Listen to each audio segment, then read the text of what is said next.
오늘 주시는 하나님의 말씀은 시편 125편입니다. 시편 125편 역시 성전에 올라가는 자들이 드리는 노래입니다. 원문으로 보게 되면 1절에 여호와께 평안한 마음으로 기대며 사는 자들은 마치 시온산이 흔들거리지 않고 영원토록 제자리를 잡고 있음 같도다. 자, 여기 두 가지가 대조가 되죠. 하나님을 믿는 자, 편안한 마음으로 하나님께 기대는 자, 이게 믿음을 가진 자예요. 그 다음에 시온산이 있습니다. 시온산은 흔들거리지 않고 영원히 제자리를 잡고 있는 것처럼 하나님을 믿는 사람은 하나님이 그를 도와주시고 그와 함께 하시기 때문에 항상 그의 인생이 절대로 흔들리지 않습니다. 우리가 신앙생활하면서 가장 중요한 것은 하나님을 믿고 의지하면 하나님께서는 나를 항상 제자리에 세우신다는 사실을 믿어야 돼요. 배를 타게 되면 배가 막 요동을 치잖아요. 한 번은 일본을 갔다 오는데 그 비틀 제비오라는 아주 그 쾌속정을 한번 탔어요. 근데 그 배는요 비행기 엔진을 탑재를 했습니다.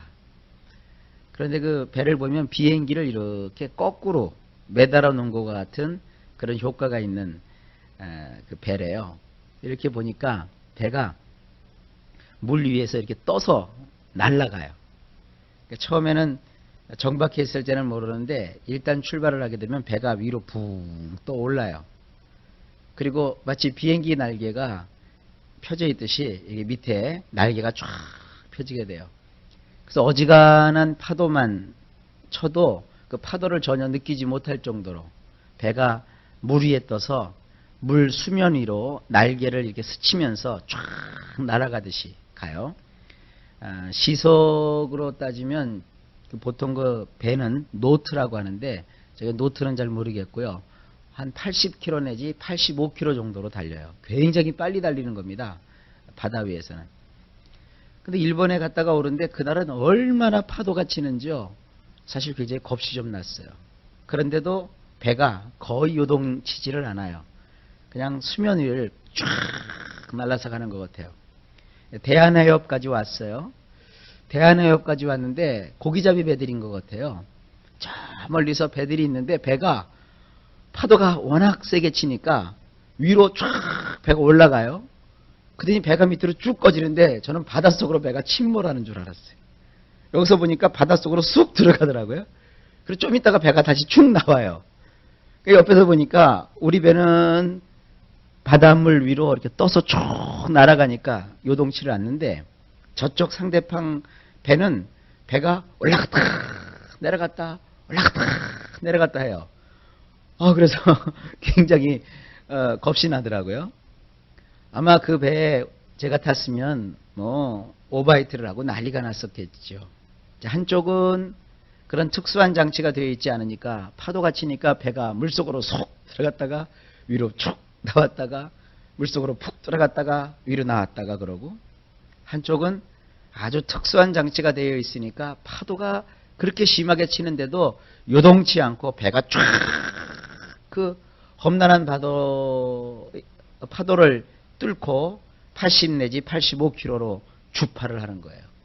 그래서 일본에서 부산 오는데 한 2시간도 안 걸리는 것 같아요. 금방 와버렸어요. 바로 그겁니다. 우리는 세상을 살아가는데 하나님의 은혜라고 하는 특수한 장치가 우리에게 있어요. 그래서 여러분들은 주님을 믿으면 웬 파도가 이렇게 치느냐, 웬 날씨가 이렇게 흉흉하느냐, 그거 걱정할 거 아무것도 없어요. 그건 선장님만 걱정하면 돼요. 선장님이 이 배를 띄울 것이냐 안 띄울 것이냐, 그 선장님이 걱정하는 거지 여러분은 걱정할 거 아무것도 없어요. 우리는 뭐만 하면 되느냐, 편안한 마음으로 여호와를 기대면 되는 것이에요. 하나님은 성경에 보면 이런 말씀이 있습니다. 모든 것이 합력하여 선을 이룬다 그러셨어요. 내 눈으로 볼 때는 지금 내가 배가 바닷속으로 쏙 들어가는 것 같아요. 그러면 어떻게 되죠? 아이고 죽었구나 생각을 할 거란 말이에요. 그러다 다시 바닷물 위로 배가 쏙 떠오르면 휴, 이제 살았구나. 그러면 맨날 죽었다가 살았다가 어느 장단에 주님이 맞추시겠어요? 그게 아닙니다. 하나님을 믿고 살아가면 하나님께서는 좋은 일과 나쁜 일을 다 합쳐서 결국은 선이 되게 하시는 것입니다. 이것이 하나님을 편안한 마음으로 기대며 사는 자들의 행복입니다. 저나 여러분이나 오늘 1절 말씀처럼 여호와께 편안한 마음으로 기대며 살아가시기를 예수님의 이름으로 축복합니다. 2절입니다. 예루살렘 크고 장엄한 산들이 그것을 감싸고 있도다. 여호와께서도 그의 백성을 지금부터 영원까지 감싸시는도다. 내내 같은 얘기죠. 예루살렘 곧 예루살렘. 이 예루살렘은 하나님께서 크고 장엄한 산들이 그것을 감싸고 있게 하셨어요. 그것처럼 여호와께서도 여호와의 백성을 지금부터 영원까지 감싸주세요. 여러분, 하나님이 우리의 편이 되어 주십니다. 세상이 두 쪽 나도 하나님은 우리의 편이세요. 세상에 아무리 어떤 일이 벌어진다 할지라도 하나님이 우리를 이렇게 보호하고 계셔요. 그럼 어떤 일이 벌어지느냐? 3절입니다. 그렇기 때문에 사악한 자의 지팡이가 의로운 자들의 분깃 위에 놓이지 못하느니라. 이렇게 하시면 의로운 자들이 그 두 손을 옳지 못한 일에 뻗치지 않아도 되게 하려 하심이니라. 하나님께서는요, 절대로 하나님을 믿는 사람에게 사악한 자가 통치의 지팡이를 가지고 제멋대로 어떻게 하지를 못해요. 하나님께서는요, 항상 옳은 자의 편에 서서 항상 하나님이 원하시는 일들을 이루어 가시는 겁니다. 제가 신학대학 다닐 때 우리 교수님 중에 한 분이 옛날 여러분 기억하실런지 모르겠어요. 70년대에 인혁당 사건이라고 아세요? 데모를 하는 대학생들을 붙잡아 가지고요. 그것도 서울 대학생들이죠. 그 당시 굉장히 똑똑한 학생들인데 그 학생들을 붙잡아 가지고 재판을 해 가지고 재판한 그날 사람을 죽였어요. 다 사형을 시켜버렸다고요. 그게 유명한 인혁당 사건인데 실제로 그 사람들이 뭐 공산주의자들도 아니고 또 간첩도 아닌데 국가에서 그들을 그렇게 몰아가지고 그냥 죽여버렸다고요. 본보기로요. 그런데 그 인혁당 사건의 주동인 도모라는 분의 그 친척이에요. 뭐 삼촌인가 뭐 이렇게 된대요. 근데 그분이 대학교 교수가 되셔가지고 강의를 하시는데 가끔 사석에서 인혁당 사건 이야기를 해요. 그래서 항상 그분이 하는 얘기가 뭐냐면 참 억울하시다. 그래요. 억울하다. 세상에 이렇게 우리나라에 법이 있다고 하지만 인혁당 사건은 정말 잘못된 것이다라는 얘기를 사석에서도 그렇게 얘기를 해요. 그리고 그 가족들이 겪은 그 수모라고 하는 것은 뭐 이루 말할 수가 없죠. 간첩으로 몰렸으니 이 자유대한민국에서 여러분 간첩으로 몰려서 어떻게 살아갑니까? 그러니 그 가족들이 겪어야 됐던 그 인고의 세월이라고 하는 것은 말로 다 표현을 못하는 것이죠. 그런데 지난달이죠. 약 한 달 된 것 같아요. 인혁당 사건이 다 풀렸어요. 어떻게 풀렸냐면 그들은 간첩도 아니고 그들은 용공분자도 아니고 그들은 참 억울하게 세상의 법에 휘말려 가지고 억울한 죽음을 당한 피해자들이다. 그래가지고 그 인혁당 사건에 연루된 자들이 국가로부터 뭐 150억인가 160억인가 혹은 250억인가 기억은 잘 안 나는데요. 굉장히 엄청난 돈의 그 뭐라고 할까요? 위자료조라고 하나요? 그런 배상금을 받았다 하는 그런 신문 기사가 있었어요. 물론 그들이 뭐 200억을 받은들 2천억을 받은들 그 억울하게 죽은 그 자식들 그리고 또 그들이 그로 인해서 겪었던 가족들의 아픔은 그 뭐 다 배상이 될 수가 없겠죠. 근데 좌우지간 그 역사 속에 어떻게 되면 묻혀버릴 수 있고 어떻게 되면 영원한 간첩이라든지 나쁜 사람이라고 그 오명과 치욕을 벗을 길이 없었는데 시간이 지나서 벌써 한 20여 년이 지난 거죠. 한 25년이 지난 다음에 그 누명이 어떻게 돼요? 다 벗겨지고 풀어졌다고요. 그러니까 그들을 정죄했던 사람들은 지금 부끄러운 사람이 되었고요. 오히려 그 당시에 부끄러운 그런 수치스러운 길을 겪었던 사람들은 지금 오히려 굉장히 영웅처럼 돼버렸다고요. 하나님을 믿든 안 믿든 세상 역사도 그러거든요. 음지에 감추어졌던 일들이 다 양지로 드러나서 잘잘못이 가려지는 것이 이 세상 이치입니다. 그런데 하나님께서 말씀하세요. 사악한 자의 지팡이가 의로운 자들의 분깃 위에 놓이지 못하느니라. 절대로 악한 자가 하나님을 믿고 따라가고 하나님을 섬기는 우리들을 이기지 못해요. 여러분 이걸 믿으시기를 바랍니다. 우리가 하나님을 믿고 의를 행하고 참 신앙의 진실함을 가지고 살아가면 현재는 당장 그 효과가 없을 수도 있어요. 하지만 그것 때문에 하나님을 등지거나 하나님 없다고 하시면 안 돼요. 하나님은 살아 계세요. 정말 놀라운 일들을 하나님이 이루어 주십니다.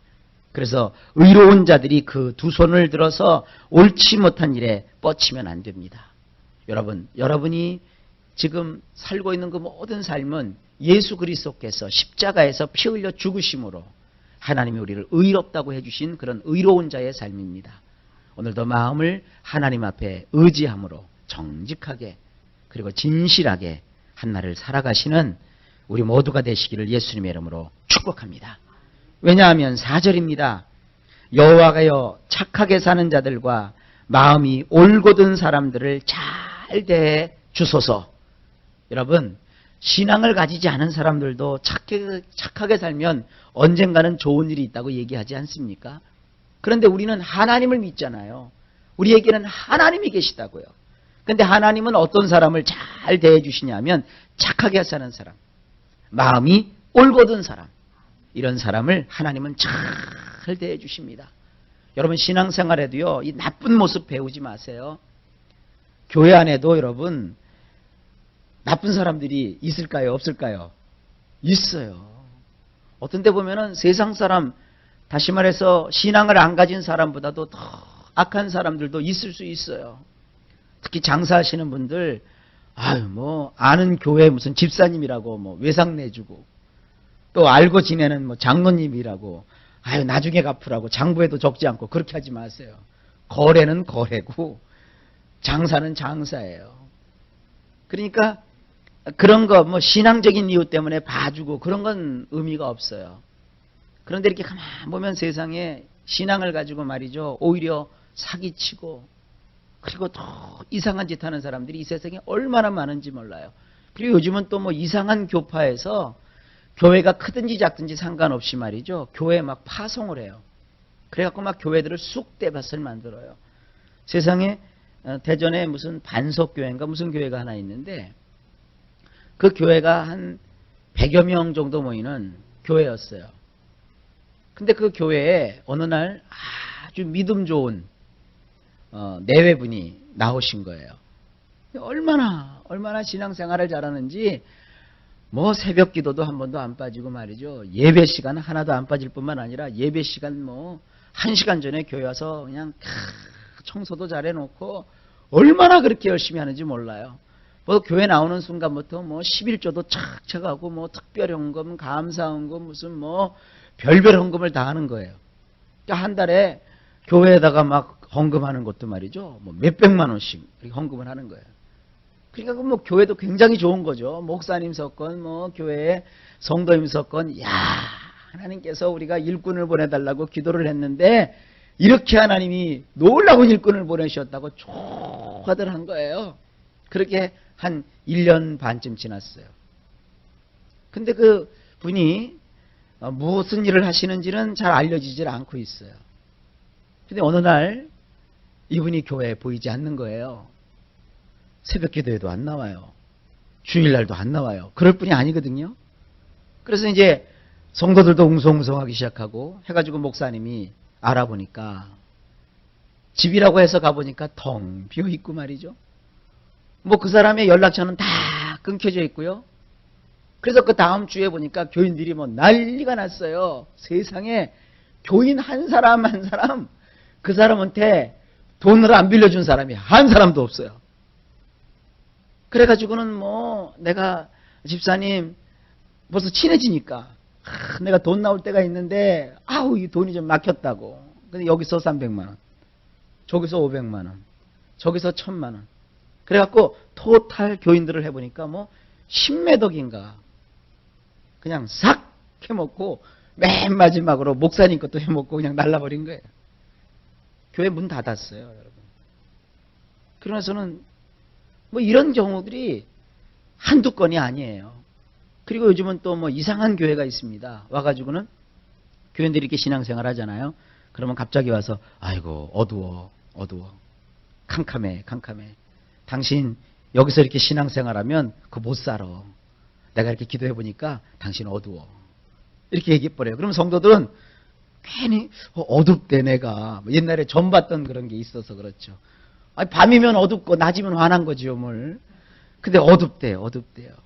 그러더니 내가 아는 어디가 있는데 하면서 싹 끌어나가갖고는 뭐 성경을 배운다, 뭐 기도를 받는다 이래갖고 그런 무리들을 쥐어가지고 말이죠.